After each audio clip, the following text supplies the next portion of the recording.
In the last lecture, we went ahead and calculated the cumulative pressure-induced forces on the vertical walls of a tank holding water. Before that, we calculated the forces and the locations of those forces on the bottom of the tank. So what we're going to do in this segment is look at how to generalize these computations to apply to surfaces that are not either vertical or horizontal. So we're going to move ahead with this generalization in vector notation.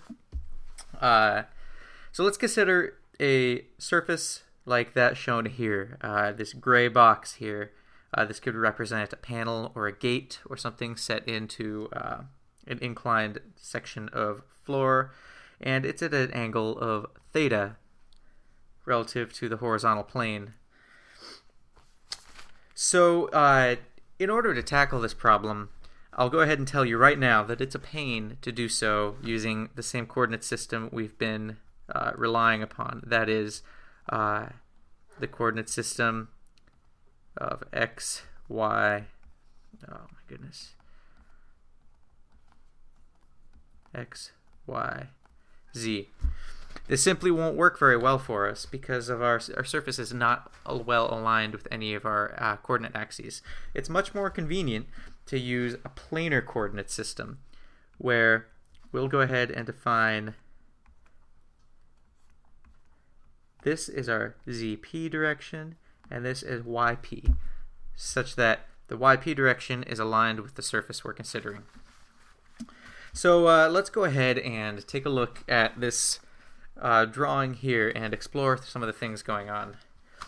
So again, we've got a surface shown here under consideration being acted upon by pressures set into a wall at some angle of theta from the free surface. In this case, it's not drawn here, but you can imply from the direction of the free surface that gravity is acting downward. Okay, and you can see here our ZP coordinate direction, our YP coordinate direction, and then if we turn this 90 degrees and look down at the surface, or at this area here, it can have an arbitrary shape shown by this gray patch here, drawn in the XP by YP coordinate space. Oops. So in our old coordinate system, actually let me go ahead and grab a shot of this nicely. Oh.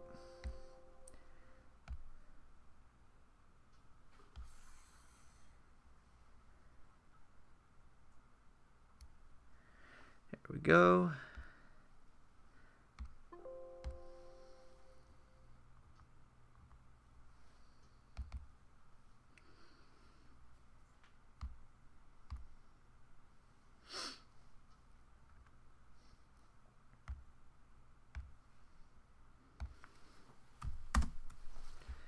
Okay. So you can recall in our old coordinate system, that is, if this is our surface, here's our free surface.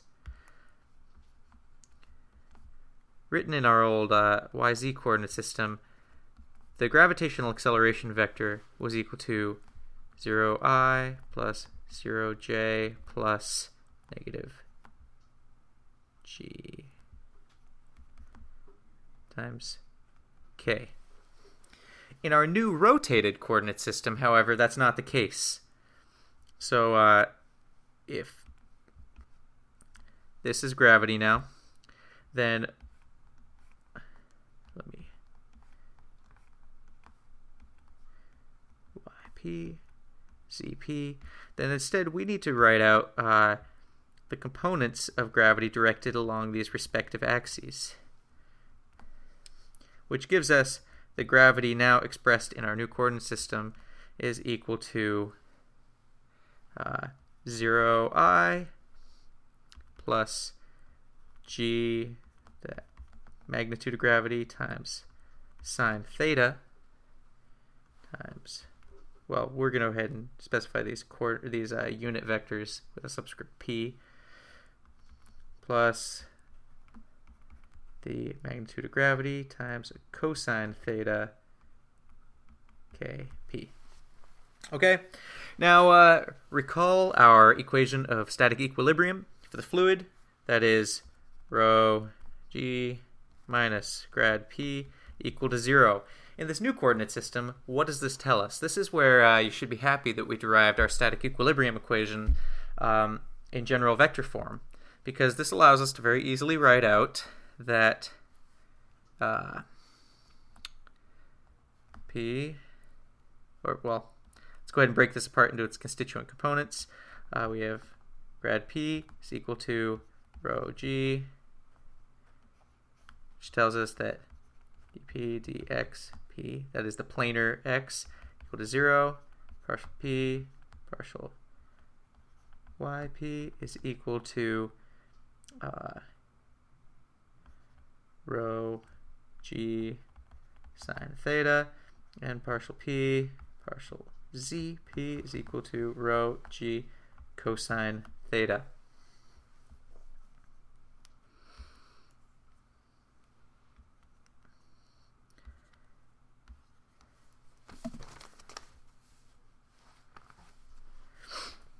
Also, let's consider how this affects our pressure field within the fluid. So recall that the pressure at a point could be represented by a path integral. And a path integral simply means if I have a point A over here and a point B over here, I'm going to integrate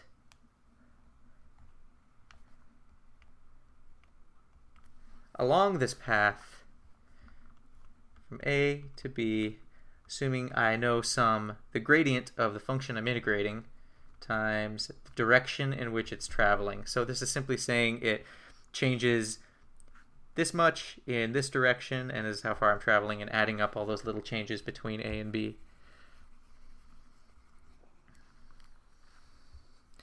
So this allows us to express P of x, y, z as an integral from, we'll go ahead and say 0, that is our origin of our coordinate system,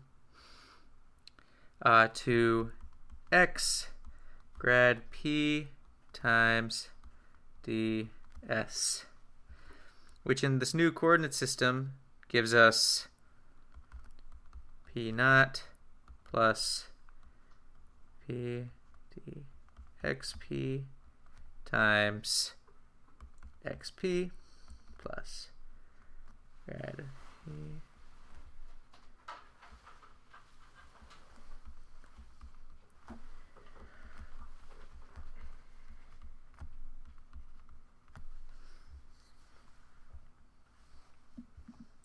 Okay, which so let's consider a point on the surface and a depth, or a point that is on this this ground here, the surface, and at a depth of h below the free surface. That is a depth aligned with gravity in our original z direction. We know from our old coordinate system that the pressure at this point would be equal to P naught plus rho g h, right? Under our new coordinate system, we can say that this has traveled along a value yp and not along the zp or xp axes. So this will be equal to partial p partial yp times yp, which gives us equal to rho g yp times sine theta. So plus p naught. Need to remember to add that in. Sorry. P naught plus rho g h. So carrying this term down, we can see that there's an equivalence between pressure measured in the old coordinate system or computed in the old coordinate system and the new coordinate system. In particular, equating terms in both of these, if we go ahead and cancel this p naught term from both sides, we see, and this should be fairly intuitive, that the depth below the free surface h is actually equal to yp sine theta. And that should be pretty clear from looking at this diagram. It's simply a trigonometric identity where this surface here forms a triangle with the free surface, and the vertical leg along the old z direction is the sine of the angle formed with the free surface. Okay, so the first task at hand is to calculate the resultant force acting on this little on this plate or region embedded in this angled face. So we're going to go ahead and do that using integration, just as we've been doing with the horizontal and vertical surfaces. Oops. So the idea here, and the reason we've been approaching this using integration, is if you look at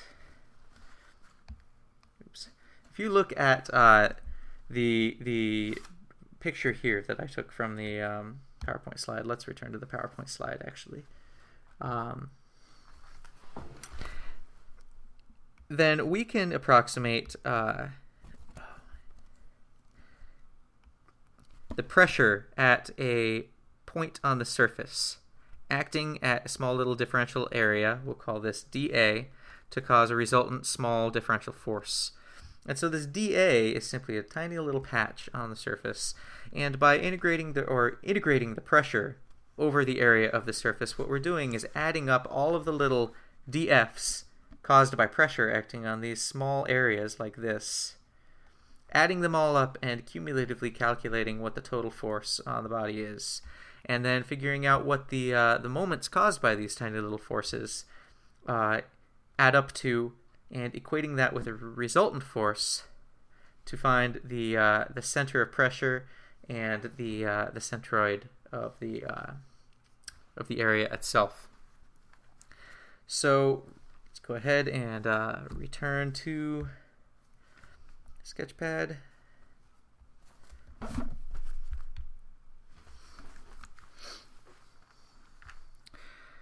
So our resultant force is equal to, if you recall before, we did in the previous segments, the normal vector points in the negative zp direction here, that is into the fluid.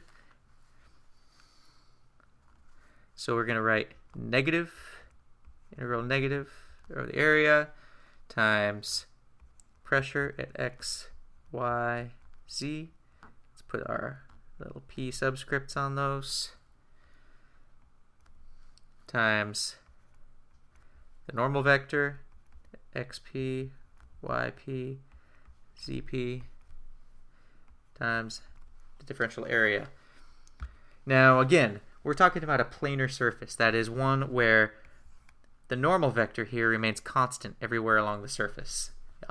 In the next section, we'll be dealing with curved surfaces where this doesn't apply, but for now, we're simply going to write this as n hat as a constant. So this gives us, and n hat actually, in this case, is equal to negative kp. So writing this out again gives us area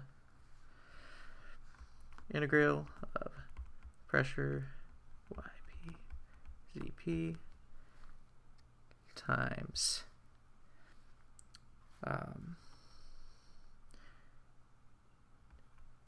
hat, sorry, get rid of that negative sign,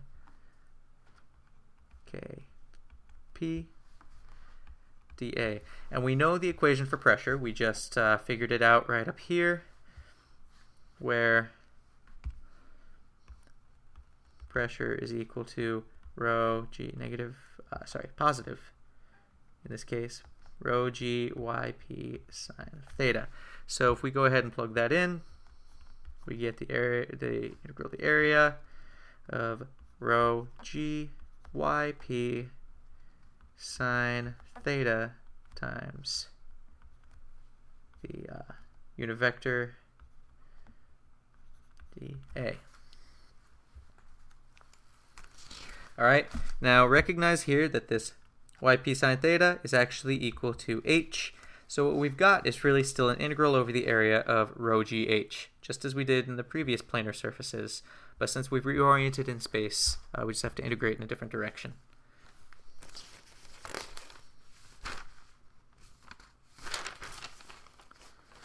So, assuming that rho, g, and theta are constant, that is, that they're not changing along the surface, we can go ahead and move them outside of the integral to get rho, g, integral over the area, yp, rho g sine theta, integral over the area of yp dA. And I forgot to include the unit vector in here, so let me move that over and rewrite the terms outside rho g sine e kp. It's because the resultant force is going to be directed along the zp axis. So this is a special equation because this is what we call the first moment of area. So we define the first moment of area just as it's written here as the integral of a over an area of one of the coordinate directions. And the first moment of area is defined also such that yp dA is equal to the area times what is called the centroid coordinate. And that's shown on the figure on the upper right here by the y sub c. That is the distance from the origin along the y-axis to the centroid. And this is the same way we compute things like the mass center, or the center of mass. Again, I use the example of doing weights and centers on ships. Instead of computing moments here, we're computing what we call area moments. They are not torques in the way that force times the distance is. Instead, this is giving you an area times a distance, and then dividing by the total area gives you yp dA gives you the location of the centroid in that coordinate direction.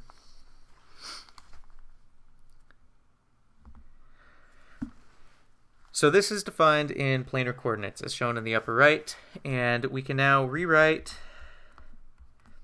our resultant force as equal to rho g sine theta times yc times a times our unit vector. So this is actually a really great result. This tells us that we can compute the resultant force simply as the pressure at the centroid of whatever area we're computing the pressure over times the total area of that surface. If we recognize our transformation between planar and Earth-fixed coordinates, we can call this hc. That is the distance to the centroid of this body, and that's also called out in this drawing in the upper right-hand side. You can see hc right here, which is the vertical distance measured from the free surface to the centroid of this body. And this should make some sense. Just as in the previous cases where we had vertical walls and we evaluated the total resultant force as being equal to the pressure evaluated at the wall centroid times the area of the wall, the same holds when that wall is turned at an angle of theta. And so the pressure we're computing simply is the hydrostatic pressure at the point of the centroid, and multiplying by the pressure and directing it along the respective coordinate direction. So this is actually a very general result. We've shown this in the case of vertical walls, and we've shown this to be true for a wall at any arbitrary angle of theta. We never made any assumptions about theta, therefore it must hold for all values of theta. So if theta equals 0, we get the horizontal case we showed first. If theta equals 90 degrees, or pi over 2, we get the vertical case that we showed in the last lecture. So we know the resultant force's direction and magnitude, but where does it act? Where is the center of pressure? So where does the resultant force act?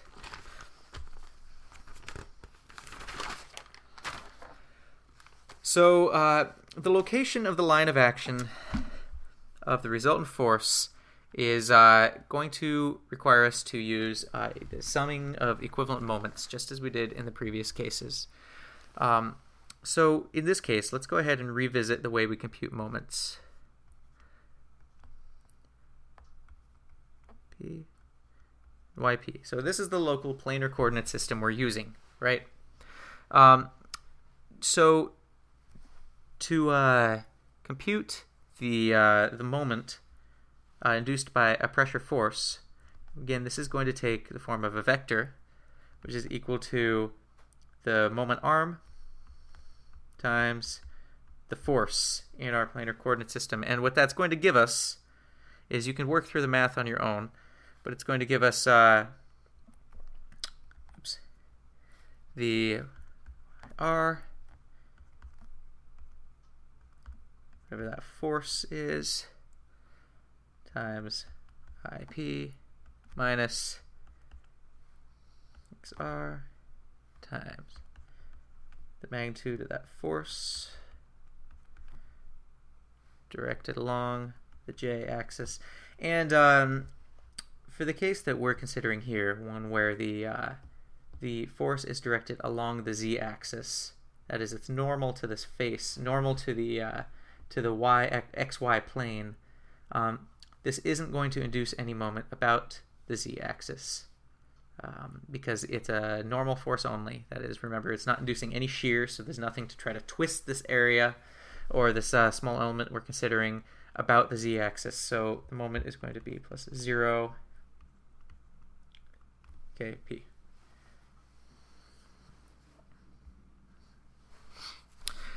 This means that in order to find the y location of our resultant force, we need to sum moments about the x direction.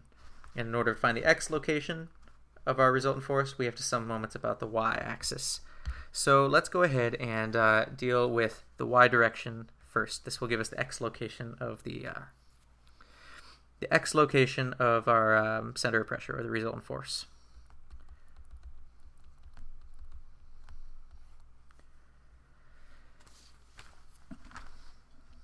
So our moment about the x-axis is equal to resultant force's magnitude times the moment arm through which it acts. It's equal to the area integral of yp times our differential force, right? Notice I've dropped the vector notation here because we're solving only along one coordinate direction. That is, we've singled out the x component of the moment and are simply dealing with a scalar quantity, that is the magnitude of the force, and the distance measured along the y-axis at which it applies. So we don't need to retain the vector notation for these purposes. And let me find where I am. Okay, so this is equal to area yp times, and we can write out the pressure as rho g yp sine theta times the differential area.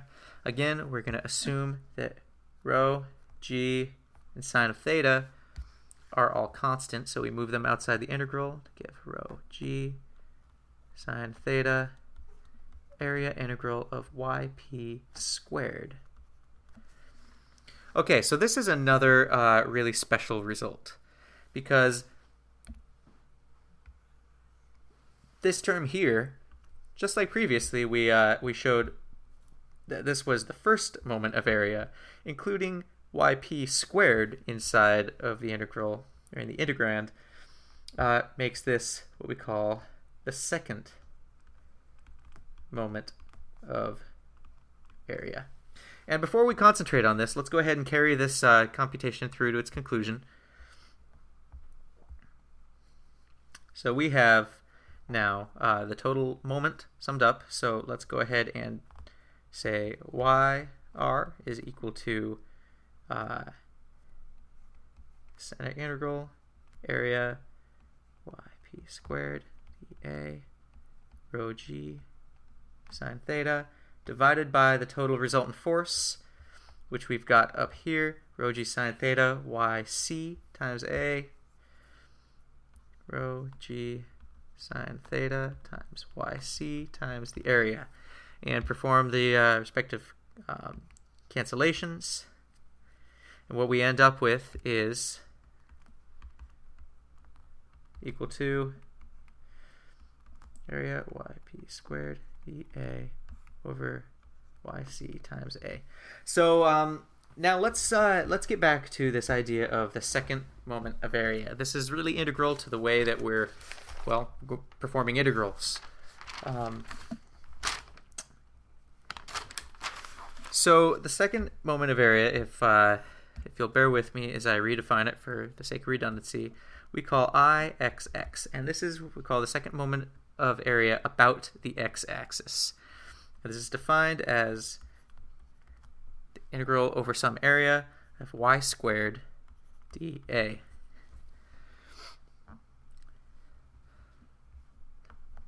So what this quantity here represents is the second moment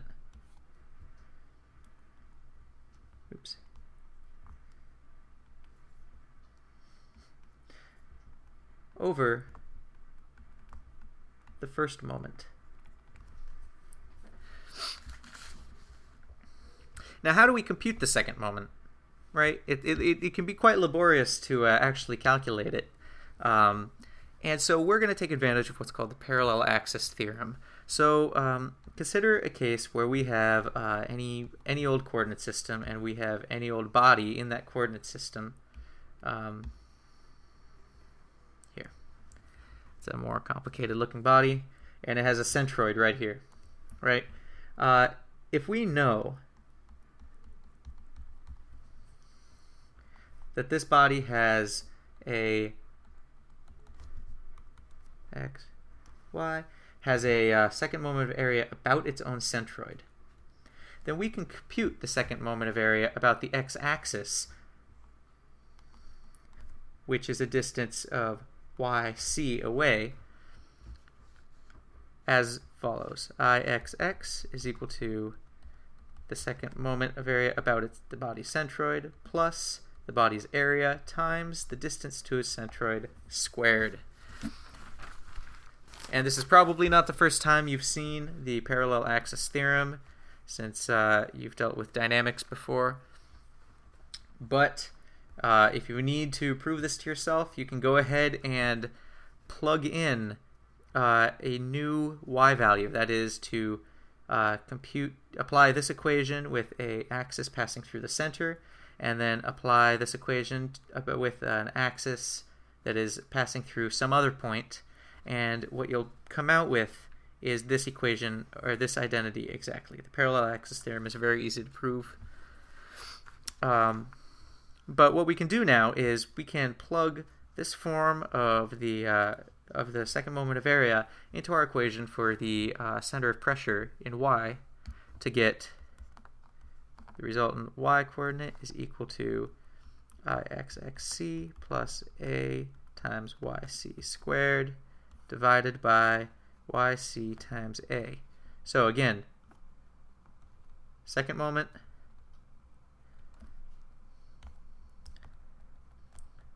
first moment. All right, and So if we go ahead and do some cancellations and simplifications here, what we get is ixxc over yc times a plus yc. And this is another quite meaningful result, because if we pull up our diagram of the problem we're considering, what we see is that because y is pointing along the from the free surface towards the body we're considering, the area is by necessity always positive, and the second moment here is also by necessity always positive. That means that the resultant, the point of the resultant force, that is yr, is always greater than the centroid location. So under the effect of gravity, where the pressure increases with depth, the pressure will always act through a point that is below the centroid of the surface it's acting on. Remember this. It's a good sanity check when you're doing computations later and you decide, and your calculus decides for some reason that you have, a centroid location here and that your force is being applied up here. So let's go ahead and apply this reasoning now to compute the location in x of the resultant force. So this will be the x direction. Again, so we're using this by summing moments and finding the equivalent moments about the y-axis. So the y moment is equal to the magnitude of the resultant force times its moment arm, equal to the area integral of xp times df, which is equal to the area integral of xp times rho g sine theta yp dA. We'll go ahead and move the constant terms outside of the integral, which leaves us with rho g sine theta times the area integral of xp yp dA. Okay, if we go ahead and divide through by the resultant force, we get rho g, xr is equal to rho g sine theta integral over a xp yp divided by y rho g sine theta yc times a. All right, once again, appropriate cancellations yield that the x location of the resultant force is area xp yp dA divided by centroid y-coordinate times a. So this is, once again, the first moment of area. What we have on top now is also a second moment of area, but about the x and y axes. Okay, so once again, if we apply the parallel axis theorem, because it applies here as well, we can go ahead and say that I x y, which is equal to the area integral of x times y dA, is equal to the second moment about x and y about its own centroid plus its area times the x and y coordinates of its centroid. Remember, this is the parallel axis theorem. And you might ask, why are we concentrating so much on re-expressing the locations of the resultant force as a function of the second moment of area about a centroid? And that's an excellent question. And we'll get to that in just one moment. A times xc yc divided by yc. Sorry, I'm not being consistent with my capitalization. Times a just gives us ix yc over yc times a plus xc. And these two terms cancel out. Okay. So there's something to interpret about this equation as well. This is, of course, the x location of the centroid of the surface.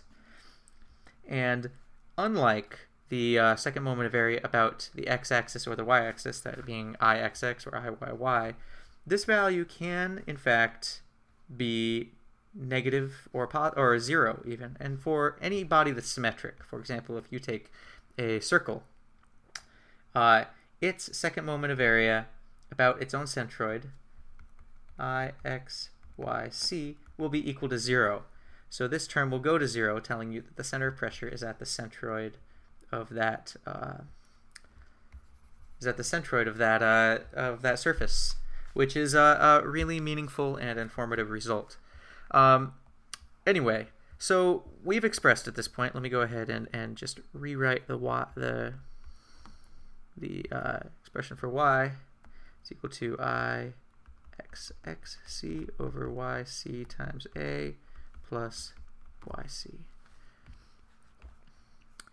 You might be wondering why we went through the trouble of expressing the resultant locations of the pressure-induced force using the second moment of area about a body's centroid. And the answer is that these are conveniently pre-calculated for a lot of common section shapes. In fact, both the first and second moments of area about the centroid. And so if you have a surface that's shaped like one of these, which, spoiler alert, most of the problems in this class will be, you can go ahead and express or write out symbolically what the locations of YR and XR and ZR would be, and then go ahead and look up in a table like this what the moments of area about the respective axes are, and then go ahead and plug in your values. Notice, like I said here, for symmetric bodies, we get these second moments of area about the x and y axes equal to 0. Okay, so this wraps up our explanation of how to compute surfaces and the location, or how to compute forces on surfaces, as well as the locations of those forces on any planar surface, regardless of its angle of inclination relative to gravity. We started out doing the horizontal bottom of a tank, moved on to the vertical wall of that tank, and then finally generalized it using vector notation to the case of a wall that's inclined and located below a free surface. In the next little video lecture, we're going to just go through the following example 2.6 from the book, to compute the resultant forces and centers of pressure on the gate shown here, which is set into a wall at an angle below the free surface, but where that wall is not completely planar.